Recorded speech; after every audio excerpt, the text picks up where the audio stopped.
இயேசுவே நன்றி, உம் வாழ்வு தரும் வார்த்தைக்கு இறைவா நன்றி, உம் உயிருள்ள வார்த்தைக்கு. மத்தேயு எழுதிய நற்செய்தியிலிருந்து வாசகம். 17ஆம் அதிகாரம் 14 தொடக்கம் 20ஆம் வசனம். அக்காலத்தில் இயேசுவும் சீடர்களும் மக்கள் கூட்டத்திடமிருந்து வந்தபோது ஒருவர் இயேசுவை அணுகி அவர் முன் முழந்தாள் படியிட்டு, ஐயா, என் மகனுக்கு இரங்கும். அவன் வலிப்பு நோயால் பெரிதும் துன்புறுகிறான். அடிக்கடி தீயிலும் தண்ணீரிலும் விழுகிறான். உம் சீடர்களிடமிருந்து அவனை கொண்டு வந்தேன். அவனை குணமாக்க அவர்களால் முடியவில்லை என்றார்.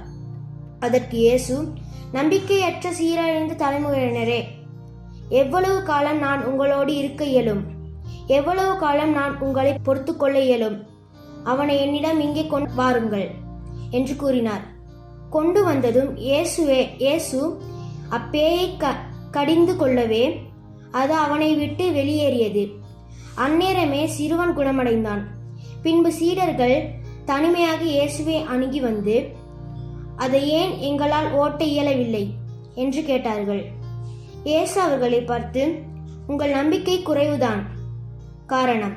உங்களுக்கு கடுகளவு நம்பிக்கை இருந்தால் நீங்கள் இம்மலையை பார்த்து, இங்கிருந்து பெயர்ந்து அங்கு போ என கூறினால் அது பெயர்ந்து போகும். உங்களால் முடியாதது ஒன்றும் இராது என நான் உங்களுக்கு சொல்கிறேன் என்றார். இது ஆண்டவர் வழங்கும் அருள்வாக்கு. கிறிஸ்துவே உமக்கு புகழ்.